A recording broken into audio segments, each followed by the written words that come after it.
My fiancée ended our 9-year relationship and expected me to keep supporting her, but I cut off every lifeline. And let karma crush her world. I'm 34 and about a month ago, my fiancée, who's 33, ended our 9-year relationship. 9 years, just gone. She didn't do it with a fight or even a big conversation. No, she sat me down one evening and said, "I don't love you anymore." That was it. No warning, no build-up. She didn't seem upset or conflicted about it either.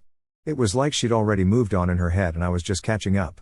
I asked her if I'd done something wrong, maybe I'd missed something, some sign she was unhappy or a problem she wanted to talk about. But she just shook her head and said, "No, you didn't do anything wrong. I've just fallen out of love. I don't think I've ever felt more blindsided in my life. It's not like I thought we had the perfect relationship, but we were solid, or so I thought. I loved her, and I genuinely believed we were building a life together. I supported her in everything, even when she decided she didn't want to work anymore. For 7 years, I was happy to take care of her because I loved her and thought we were a team. But apparently, she didn't see it that way. I sat there in shock, trying to process what she just said. She seemed so calm, like this was no big deal. Meanwhile, my head was spinning. I asked her if this was really what she wanted, if there was anything I could do to fix things. She just nodded and said, "Yes, this is what I want." At that point, I realized there was nothing more to say. I wasn't going to beg her to stay if she didn't want to be with me, so I told her to pack some clothes and stay at her sister's for a while. I needed time to think and I couldn't do that with her in the house. She wasn't happy about that. She asked why she had to leave, saying it was her home too. I reminded her that she was the one breaking things off, not me. I also asked for her house key, which really seemed to annoy her, but she handed it over after a bit of back and forth. Watching her pack her things and leave was surreal. 9 years together and she was gone in less than an hour. That night, I just sat in the living room, staring at the walls. The house felt so empty, but at the same time, it was full of reminders of her. Her clothes were still in the closet, her makeup was still in the bathroom, and the little decorations she insisted on buying were everywhere. It felt like she'd left a piece of herself behind in every room. I didn't sleep much that night. I kept replaying the conversation in my head, trying to figure out what went wrong. I'd given her everything: love, support, stability, and it still wasn't enough. The next morning, I woke up to a house that felt way too big for one person. I knew I had to start figuring out what to do next, but I couldn't bring myself to do anything just yet. I wasn't ready. The day after the breakup, I woke up to a quiet, empty house. It was suffocating. Everywhere I looked, there were reminders of her, the closet full of her clothes, the random knickknacks she loved decorating with, even the mug she always used for her morning coffee. It was like she was still there even though she wasn't. That same afternoon, she called. I almost didn't answer, but curiosity got the better of me. Maybe she'd had second thoughts? Maybe she wanted to talk things out? "Hey," she said, as casual as if nothing had happened. I kept my tone neutral. "What's up?" "I just wanted to check in," she said, like this was any ordinary day. I was stunned. Check in? We'd been together for 9 years and she ended it just yesterday. What was there to check in on?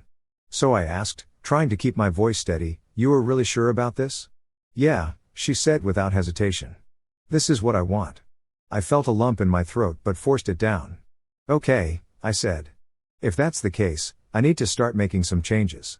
"What kind of changes?"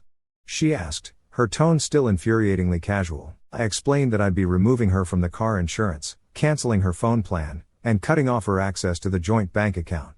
It wasn't out of spite, it was just practical. "What? Why would you do that?" she asked, suddenly defensive. "Because we're not together anymore," I replied. "Why would I keep paying for those things when you've decided to end the relationship?" She accused me of being petty, of trying to punish her for breaking up with me. Her words stung, but I stood my ground. "It's not petty," I said. "It's reality. You can't expect me to keep taking care of you like I did when we were together.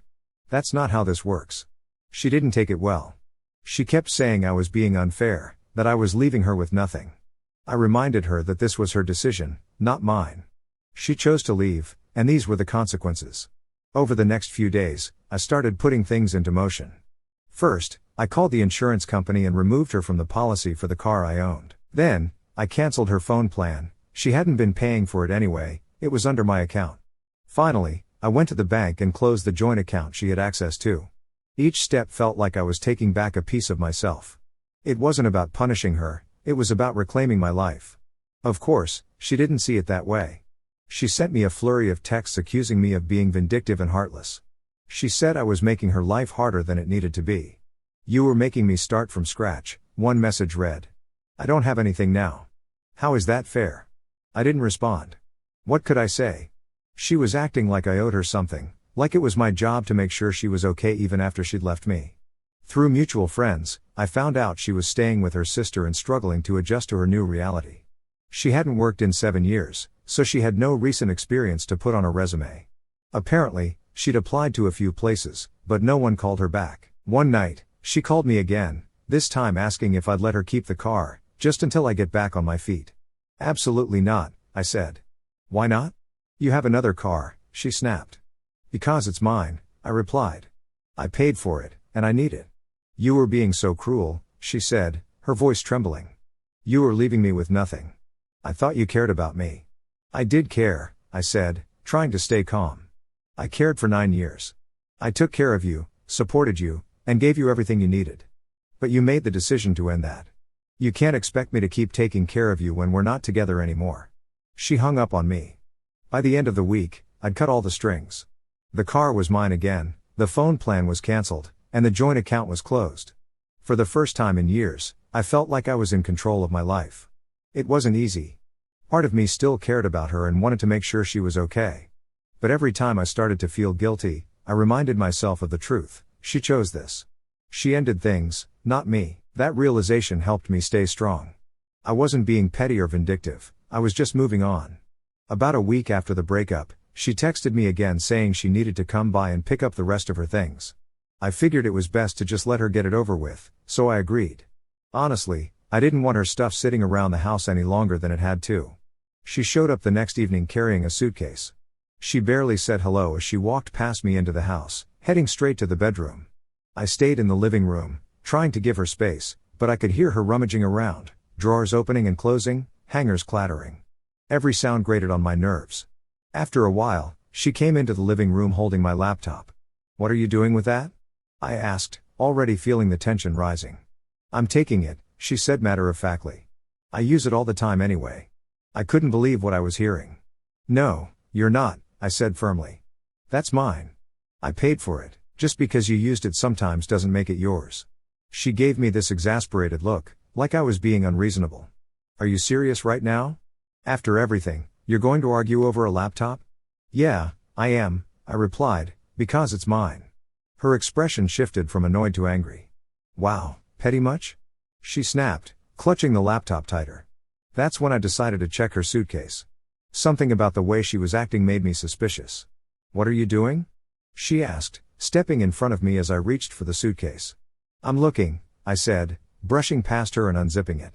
Sure enough, it was full of things that didn't belong to her: my headphones, a set of kitchen knives I'd bought last year, even a hoodie she always borrowed but never asked to take. I started pulling the items out one by one. "Care to explain this?" I asked, holding up the headphones. She crossed her arms and glared at me. "I use those all the time. You never even noticed. That doesn't make them yours." I shot back. "Just because you use something doesn't mean you get to take it when you leave."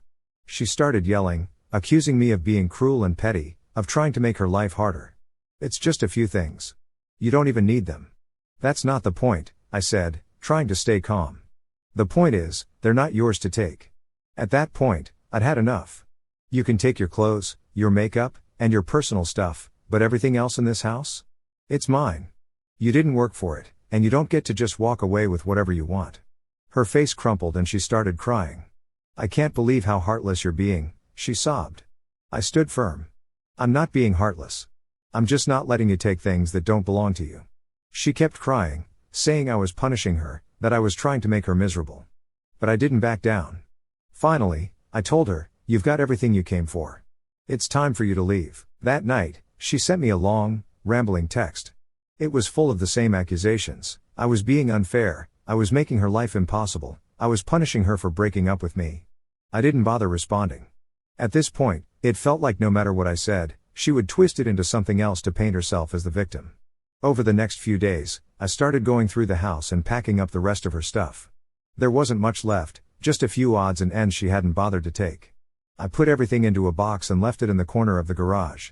I considered texting her to come pick it up, but honestly, I didn't want to deal with her anymore. If she wanted it, she could ask for it. I wasn't going to chase her down to return her things.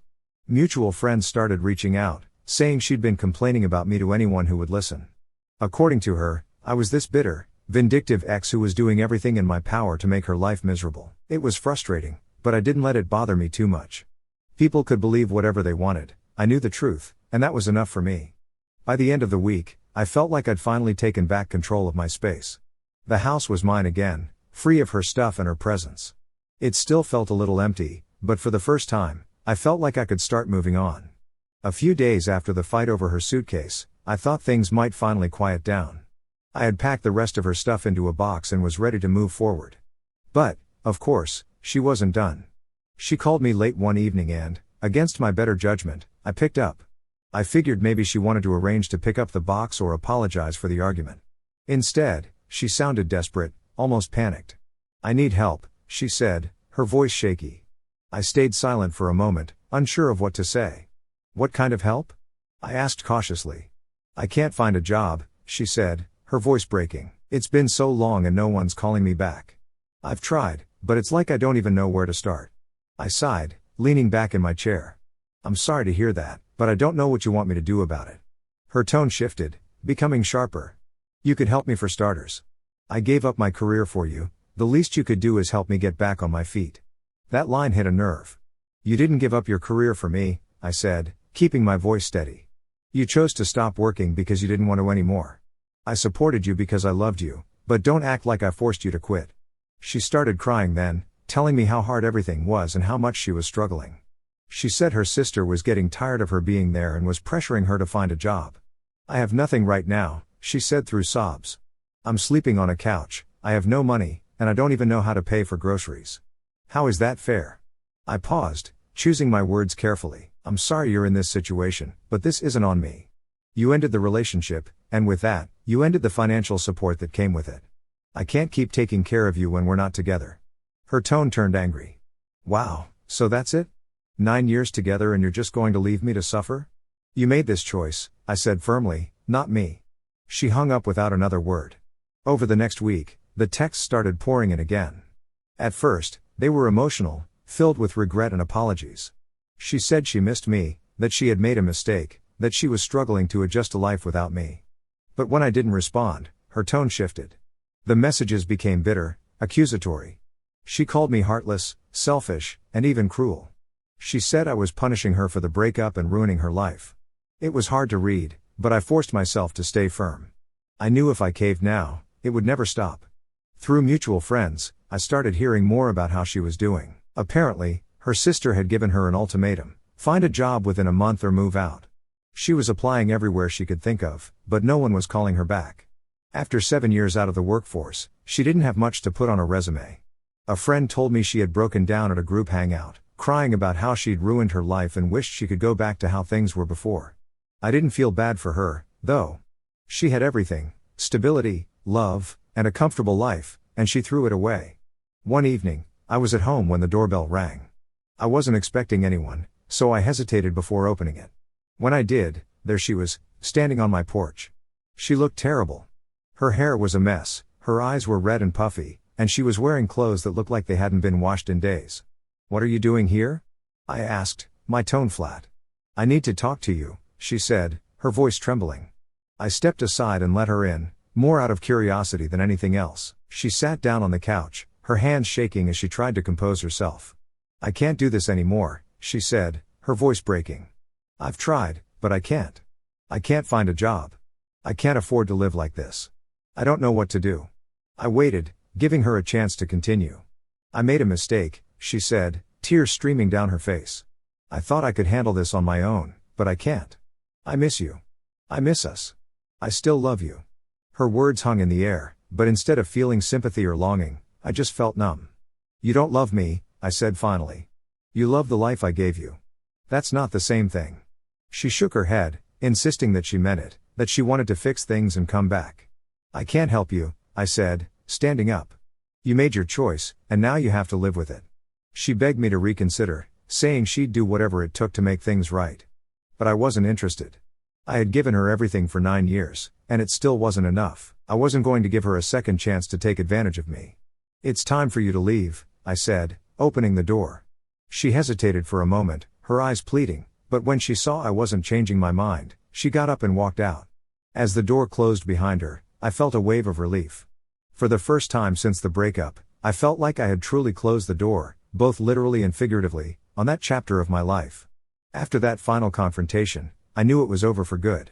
She had begged, cried, and made every excuse in the book, but none of it changed what I knew deep down. She didn't miss me, she missed the life I gave her. For the first time in a long time, I felt free. No more guilt, no more second-guessing myself. I wasn't responsible for her anymore, and it felt like a weight had been lifted off my shoulders. A few days later, I got a text from a mutual friend.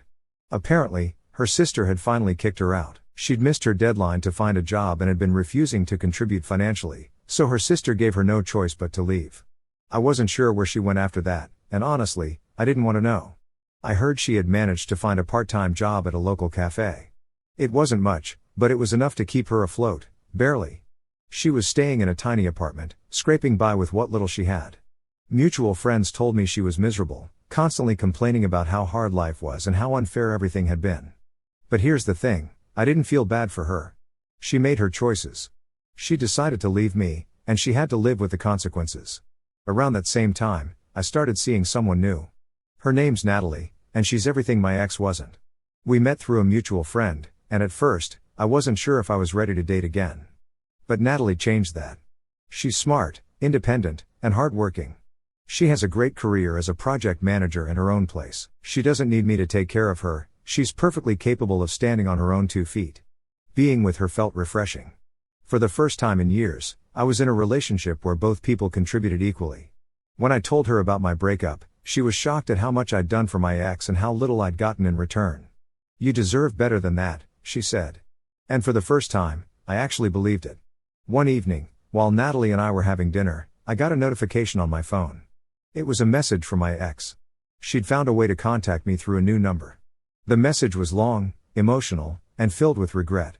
She said she couldn't find stable work, that she was barely making ends meet, and that she'd made a mistake leaving me.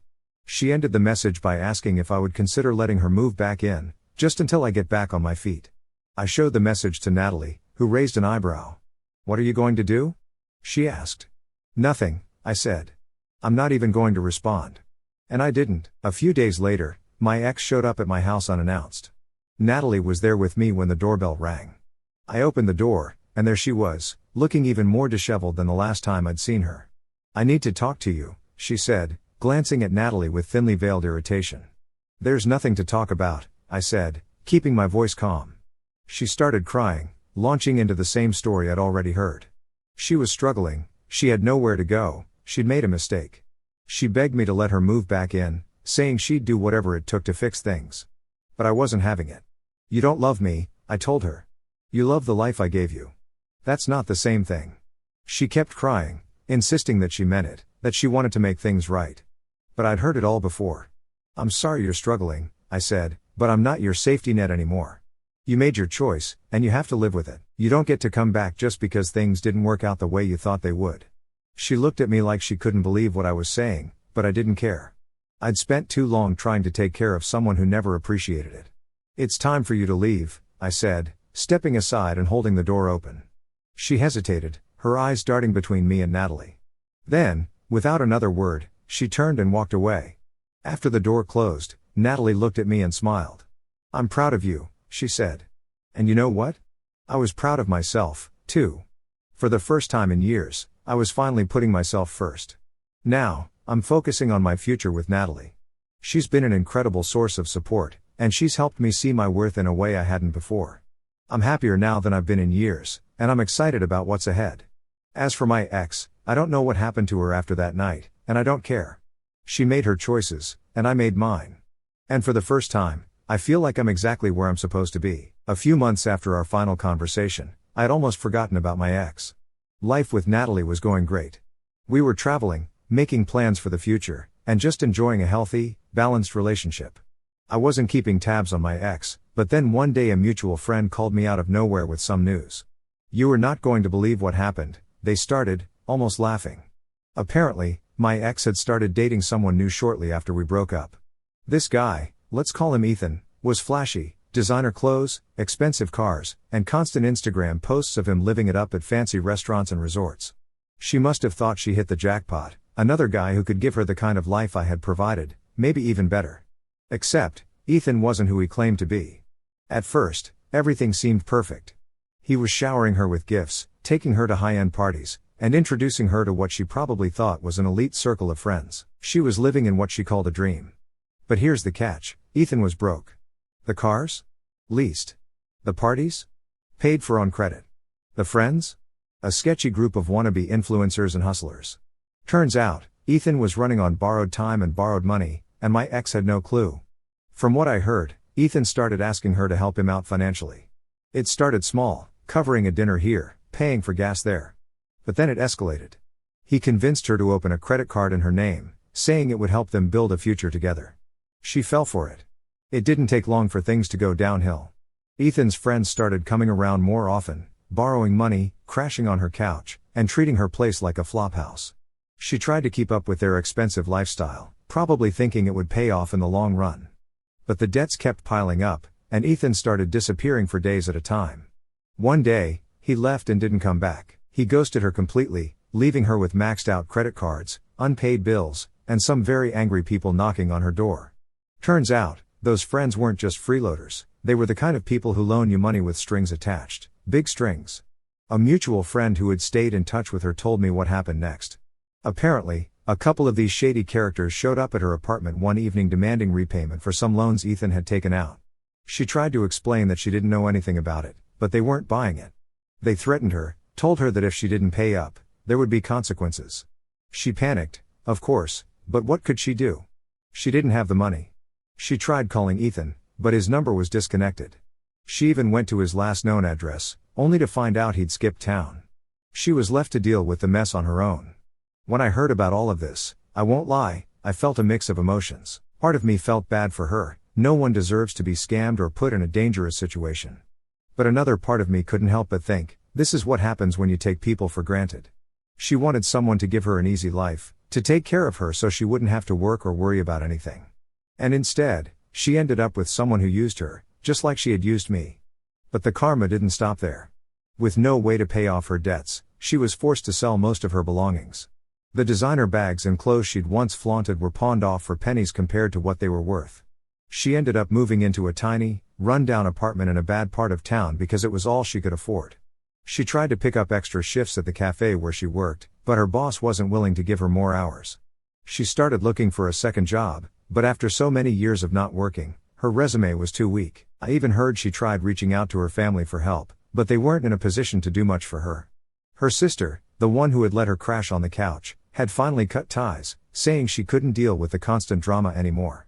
The final straw, she ended up getting sued by the credit card company for the debt Ethan left her with. She tried to argue that it wasn't her fault, but her name was on the account, so legally, it all fell on her. From what I heard, she's now working with some debt relief program, scraping together what little she can to pay off what she owes. Meanwhile, I was thriving. Natalie and I were growing closer every day, and I was finally able to focus on my own goals without someone else's baggage holding me back. She had made her choices, and now she was dealing with the fallout. Karma, as they say, doesn't miss.